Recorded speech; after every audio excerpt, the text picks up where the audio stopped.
Do that one dance, baby. That one dance.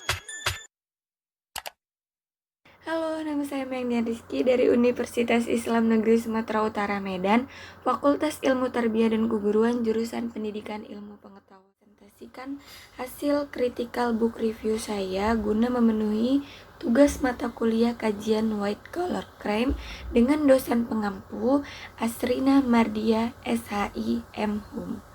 Buku yang pertama, Pendidikan Budaya Anti Korupsi, pengarang Dr. Agus Rono SHMH dan Dr. Masliati Nurhidayati SHMH. Penerbit Fakultas Hukum UAI Press, Universitas Al-Azhar, Indonesia, Jakarta. Tahun terbit 2018, edisi cetakan pertama, tebal buku 110, nomor ISBN 978 602 0974 095. Nah, buku yang kedua, Pendidikan Anti Korupsi, pengarangnya Amirullah Sarbini dan Muhammad Arbain. Penerbit Bandung Albeta, tahun terbit 2014, edisi pertama, tebal buku 172 halaman, nomor ISBN 978 6022 8902556. Adapun buku ketiga, Ajaran Pemidanaan Tindak Pidana Korporasi dan Seluk-Beluknya. Pengarang Profesor Dr. Sultan Remis Syahdeini, SH. Penerbit Perpustakaan Nasional, katalog dalam terbitan atau KDT. Tahun terbit 2017, edisi 2, tebal buku 316 halaman, nomor ISBN 978 602 422 1348. Di buku yang pertama, Pendidikan Budaya Anti Korupsi, ada 7 bab.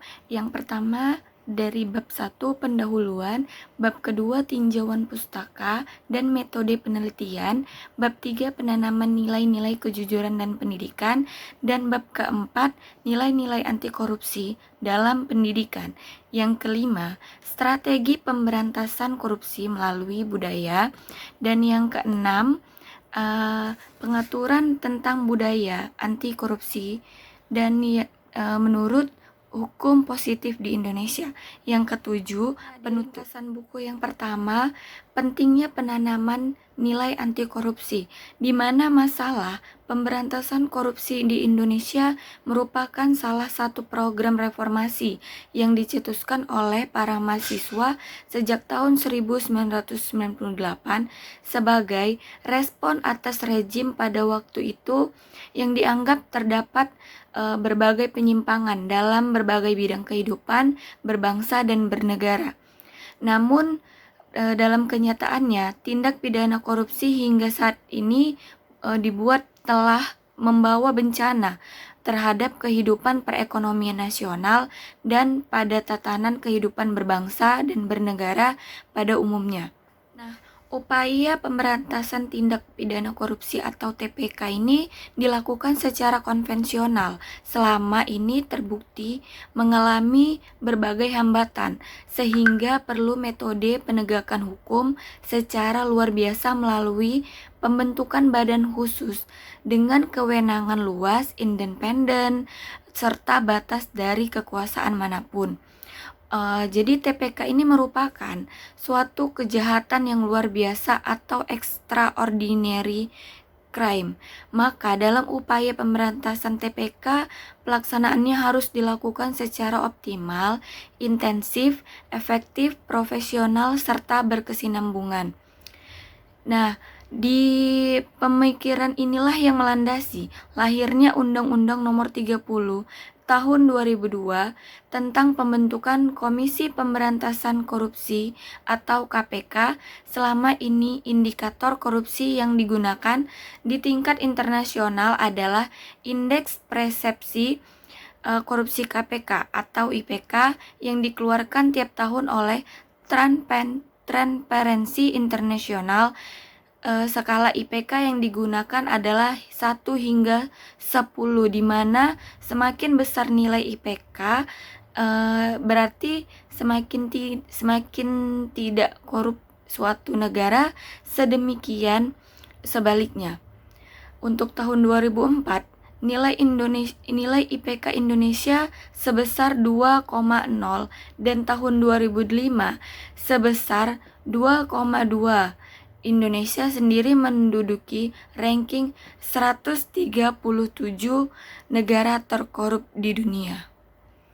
Kenaikan IPK dari 2,0 di tahun 2004 menjadi 2,2 di tahun 2005 menunjukkan bahwa pemberantasan korupsi di Indonesia belum dapat mendongkrak nilai IPK Indonesia secara maksimal. Di Indonesia bagaikan suatu penyakit yang sukar disembuhkan dan merupakan suatu fenomena yang kompleks. Untuk memberantas korupsi di Indonesia tidak cukup hanya dengan melakukan preventif atau pencegahan. Salah satu upaya yang dapat dilakukan melalui tindakan preventif ini adalah dengan menumbuhkan kepedulian untuk melawan berbagai tindakan korupsi, sekaligus juga mendidik generasi muda untuk menanamkan nilai etika dan moral yang diperlukan dalam kehidupan bermasyarakat. Banyak hal yang dapat dilakukan, misalnya melalui kampanye publik maupun melalui penanaman nilai-nilai moral dan etika yang dapat dimasukkan di kurikulum berbagai level, terutama pada level pendidikan awal seperti SD, SMP, dan SMA. Dengan upaya ini diharapkan mereka dapat menumbuhkan menjadi generasi yang bersih anti korupsi, sekaligus juga menjadi contoh bagi generasi sesudahnya dan sebelumnya.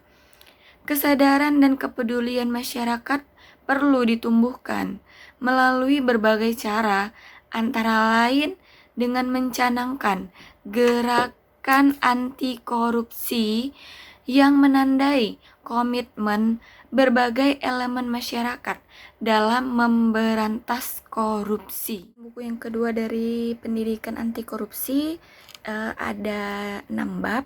Yang pertama, konsep dasar pendidikan anti korupsi. Yang kedua, kurikulum pendidikan anti korupsi, dan yang ketiga, metode pendidikan anti korupsi. Yang keempat, strategi dan implementasi pendidikan anti korupsi. Yang kelima, peran kepala sekolah, guru, siswa, dan orang tua siswa dalam pendidikan anti korupsi. Dan yang keenam, evaluasi pendidikan anti korupsi. Nah, di ringkasan buku yang kedua ini, maraknya praktik korupsi di Indonesia diyakini selain karena lemahnya penegakan hukum terhadap para koruptor juga disebabkan kurang tepatnya penerapan strategi pemberantasan korupsi. Selama ini penanganan terhadap korupsi lebih banyak dilakukan dalam bentuk tindakan represif, yaitu tindakan memberikan hukuman dengan menahan para koruptor.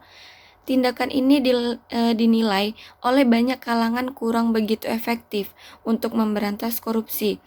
Buktinya setiap tahun semakin banyak saja para pejabat yang melakukan korupsi. Mereka seolah-olah tidak jera dengan hukuman penjara yang diberikan kepada koruptor di Indonesia. Selama ini dinilai masih sangat ringan. Jika dibandingkan dengan negara lain, diperlukan strategi lain dalam melawan korupsi ini, salah satunya melawan tindakan preventif, yaitu segala tindakan yang bertujuan mencegah terjadinya korupsi ini tindakan preventif yang dianggap paling efektif untuk mencegah praktik korupsi adalah melalui jalur pendidikan. Buku yang ketiga, Ajaran Pemidanaan Tindak Pidana Korporasi dan Seluk-Beluknya. Buku ketiga ini ada 10 bab. Yang pertama, perspektif korupsi. Di bab kedua, faktor penyebab dan dampak korupsi. Bab ketiga, kekuatan korupsi. Bab keempat, respon atas korupsi. Yang kelima, level darurat korupsi. Yang keenam, birokrasi dan korupsi. Dan bab ketujuh, usaha pencegahan dan solusi. Dan yang bab kedelapan, pendidikan anti korupsi. Bab 9, perlibatan masyarakat dalam penegakan hukum. Dan bab ke-10, jujur dan karakter bangsa. Buku yang ketiga ini, penyebutan istilah tindak pidana korporasi yang digunakan dalam buku ini merupakan padaan istilah dalam bahasa Inggris atau corporate crime yang lazim digunakan dalam hukum pidana di dunia internasional. Tindak pidana korporasi berkaitan pembenaan pertanggungjawaban pidana atau criminal liability terhadap korporasi. Konsep pertanggungjawaban pidana terhadap korporasi merupakan konsep baru dalam hukuman pidana.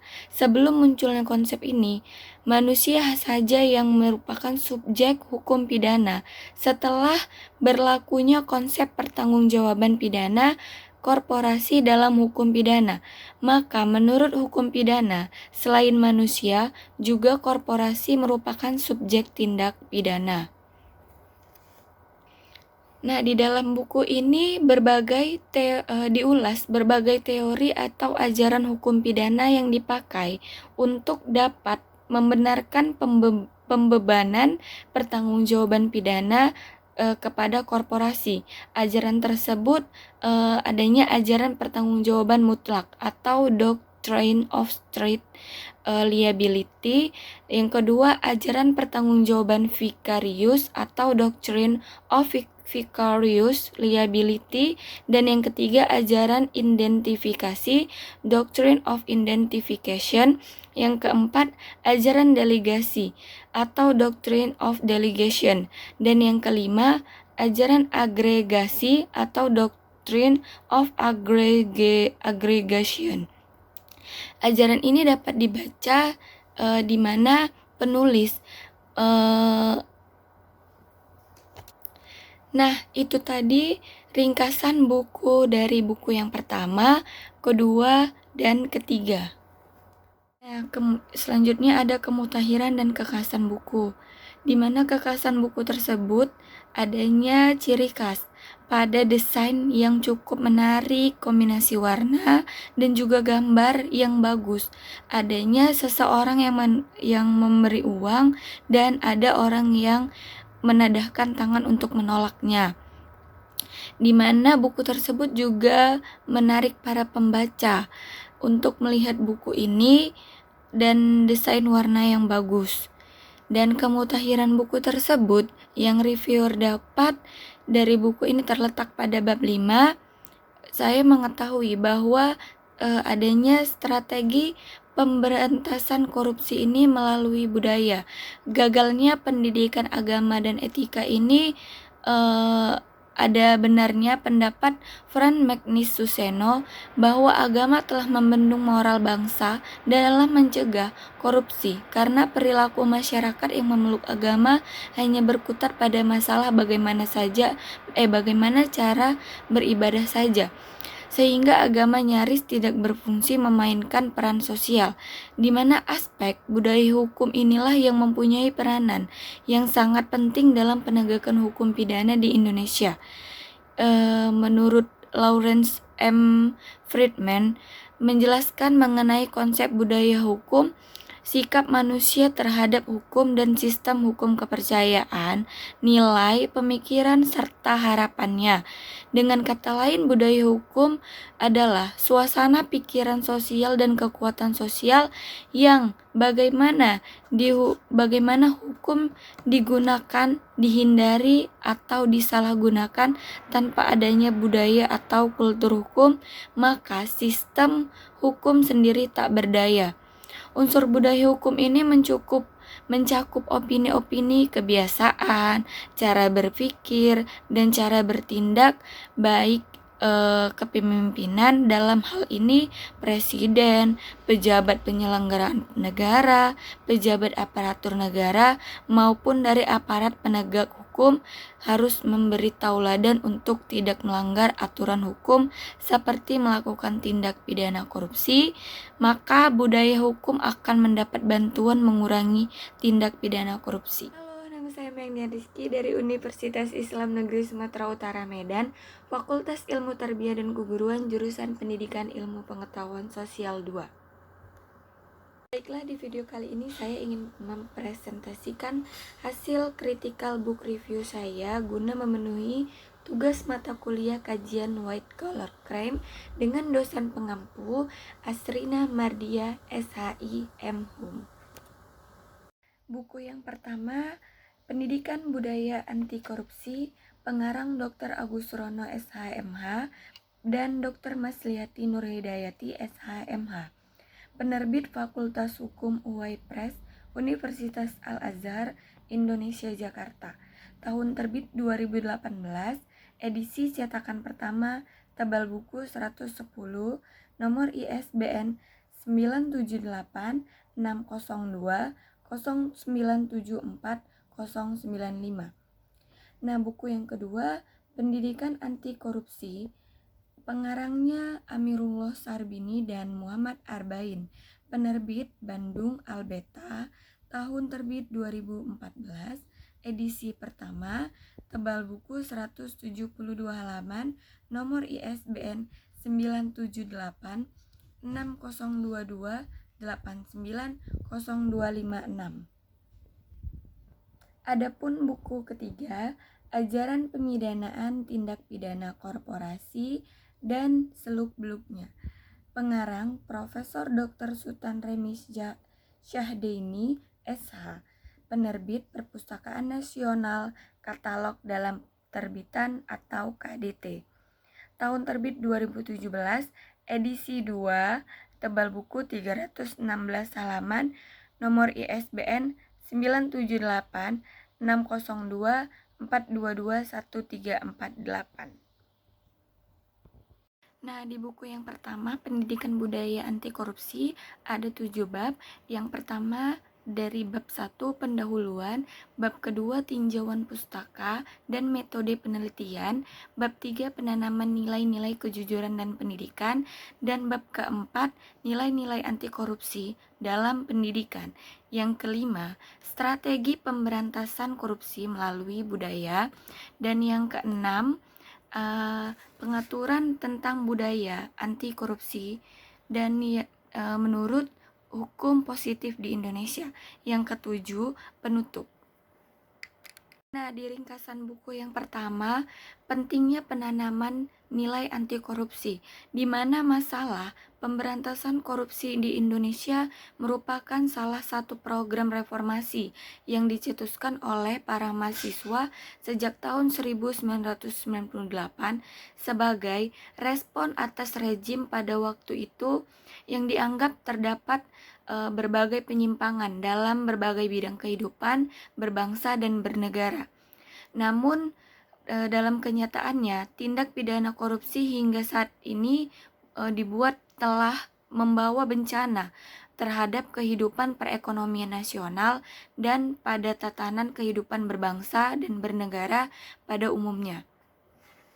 Nah, upaya pemberantasan tindak pidana korupsi atau TPK ini dilakukan secara konvensional selama ini terbukti mengalami berbagai hambatan sehingga perlu metode penegakan hukum secara luar biasa melalui pembentukan badan khusus dengan kewenangan luas, independen, serta batas dari kekuasaan manapun. Jadi TPK ini merupakan suatu kejahatan yang luar biasa atau extraordinary crime.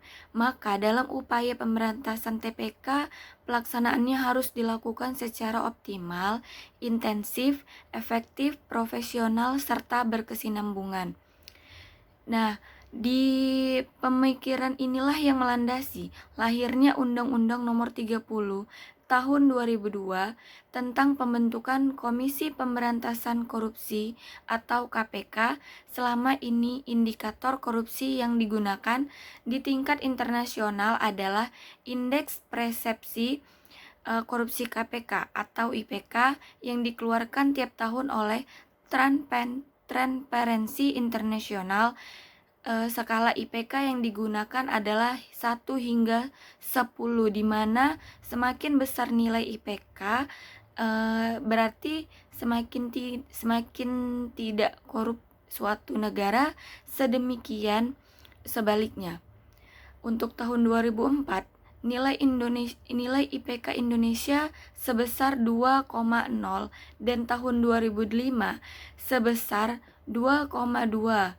Indonesia sendiri menduduki ranking 137 negara terkorup di dunia. Kenaikan IPK dari 2,0 di tahun 2004 menjadi 2,2 di tahun 2005 menunjukkan bahwa pemberantasan korupsi di Indonesia belum dapat mendongkrak nilai IPK Indonesia secara maksimal. Nah, korupsi di Indonesia bagaikan suatu penyakit yang sukar disembuhkan dan merupakan suatu fenomena yang kompleks. Untuk memberantas korupsi di Indonesia tidak cukup hanya dengan melakukan preventif atau pencegahan. Salah satu upaya yang dapat dilakukan melalui tindakan preventif ini adalah dengan menumbuhkan kepedulian untuk melawan berbagai tindakan korupsi, sekaligus juga mendidik generasi muda untuk menanamkan nilai etika dan moral yang diperlukan dalam kehidupan bermasyarakat. Banyak hal yang dapat dilakukan, misalnya melalui kampanye publik maupun melalui penanaman nilai-nilai moral dan etika yang dapat dimasukkan di kurikulum berbagai level, terutama pada level pendidikan awal seperti SD, SMP, dan SMA. Dengan upaya ini diharapkan mereka dapat menumbuhkan menjadi generasi yang bersih anti korupsi, sekaligus juga menjadi contoh bagi generasi sesudahnya dan sebelumnya. Kesadaran dan kepedulian masyarakat perlu ditumbuhkan melalui berbagai cara, antara lain dengan mencanangkan gerakan anti korupsi yang menandai komitmen berbagai elemen masyarakat dalam memberantas korupsi. Ringkasan buku yang kedua dari pendidikan anti korupsi ada 6 bab. Yang pertama, konsep dasar pendidikan anti korupsi. Yang kedua, kurikulum pendidikan anti korupsi. Dan yang ketiga, metode pendidikan anti korupsi. Yang keempat, strategi dan implementasi pendidikan anti korupsi. Yang kelima, peran kepala sekolah, guru, siswa, dan orang tua siswa dalam pendidikan anti korupsi. Dan yang keenam, evaluasi pendidikan anti korupsi. Nah, di ringkasan buku yang kedua ini, maraknya praktik korupsi di Indonesia diyakini selain karena lemahnya penegakan hukum terhadap para koruptor juga disebabkan kurang tepatnya penerapan strategi pemberantasan korupsi. Selama ini penanganan terhadap korupsi lebih banyak dilakukan dalam bentuk tindakan represif, yaitu tindakan memberikan hukuman dengan menahan para koruptor. Tindakan ini dinilai oleh banyak kalangan kurang begitu efektif untuk memberantas korupsi. Buktinya setiap tahun semakin banyak saja para pejabat yang melakukan korupsi. Mereka seolah-olah tidak jera dengan hukuman penjara yang diberikan kepada koruptor di Indonesia. Selama ini dinilai masih sangat ringan.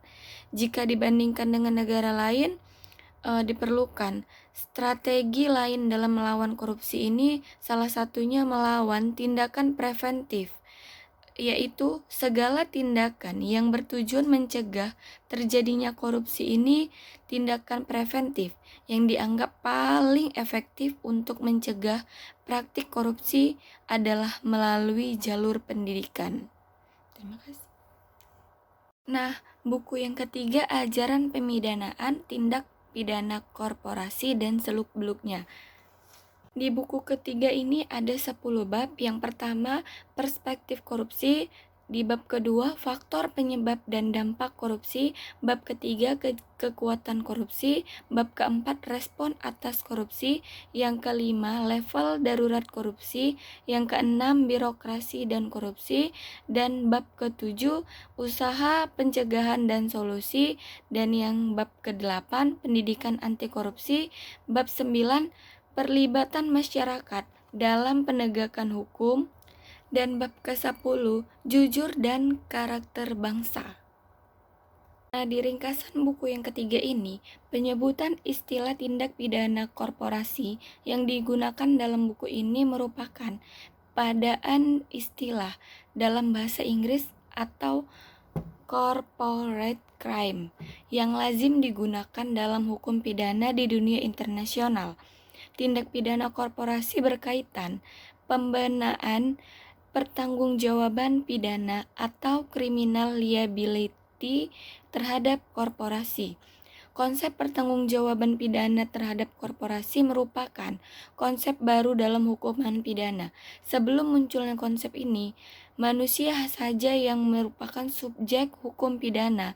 Setelah berlakunya konsep pertanggungjawaban pidana korporasi dalam hukum pidana, maka menurut hukum pidana, selain manusia, juga korporasi merupakan subjek tindak pidana.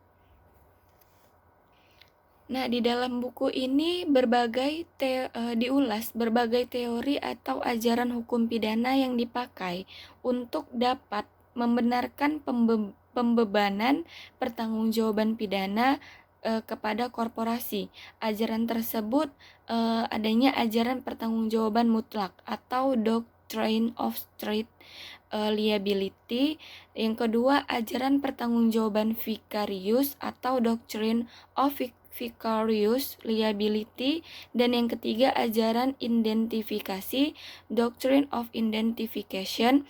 Yang keempat, ajaran delegasi atau Doctrine of Delegation, dan yang kelima, ajaran agregasi atau Doctrine of Aggregation. Ajaran ini dapat dibaca di mana penulis Nah, itu tadi ringkasan buku dari buku yang pertama, kedua, dan ketiga.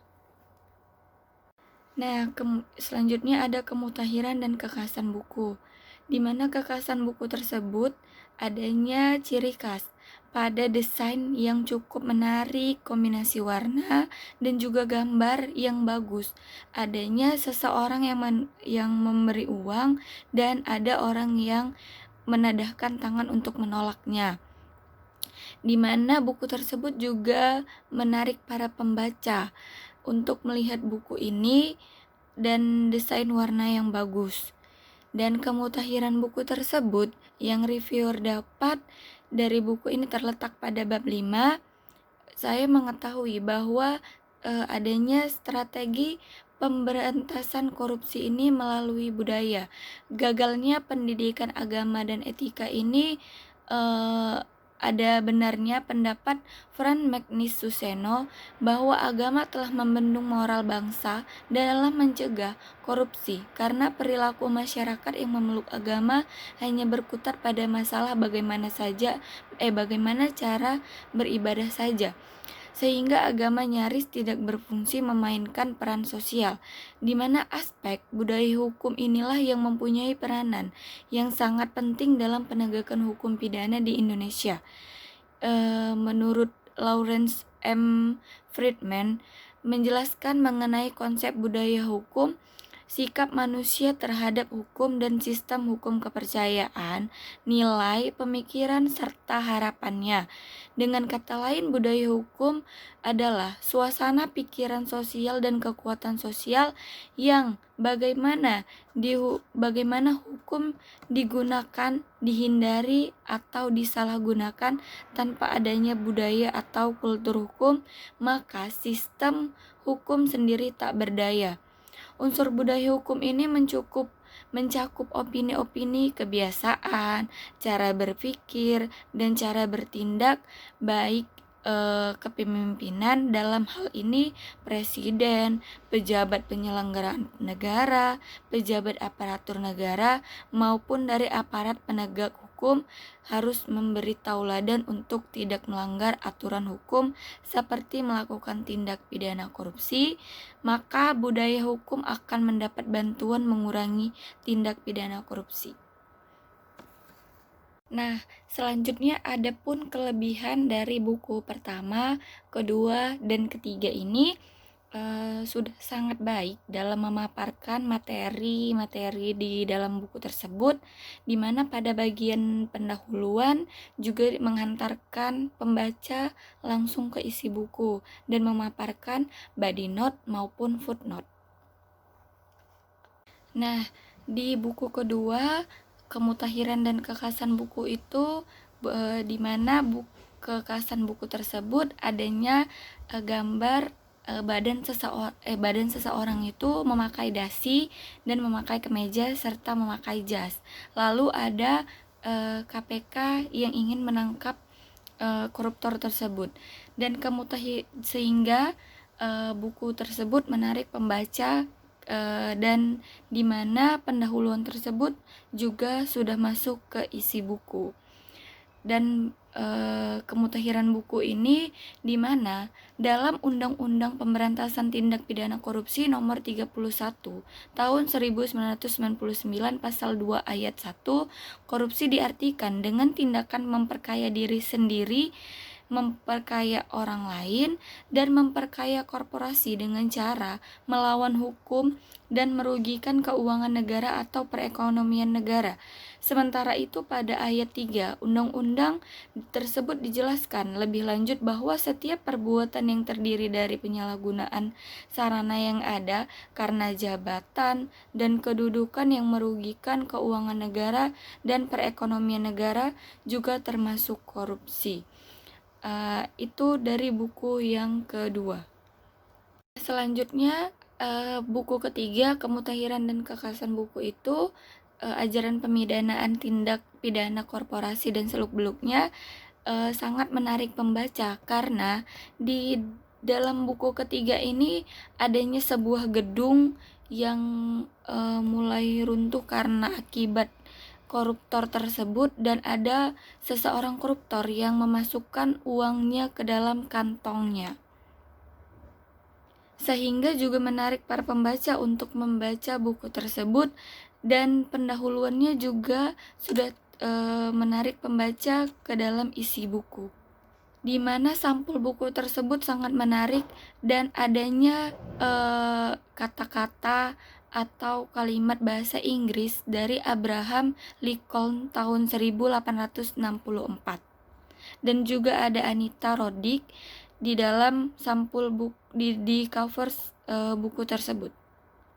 Nah, kemutahiran buku tersebut ada terjadinya berbagai kasus skandal korporasi yang telah menimbulkan bencana besar bagi masyarakat, di mana munculnya pemikiran global agar korporasi terutama yang berbentuk perusahaan dapat dibebani pertanggungjawaban pidana adalah karena korporasi selain sangat besar berperanan dan kontribusinya bagi kesejahteraan masyarakat, tetapi juga karena banyak korporasi yang ulahnya sangat merugikan masyarakat.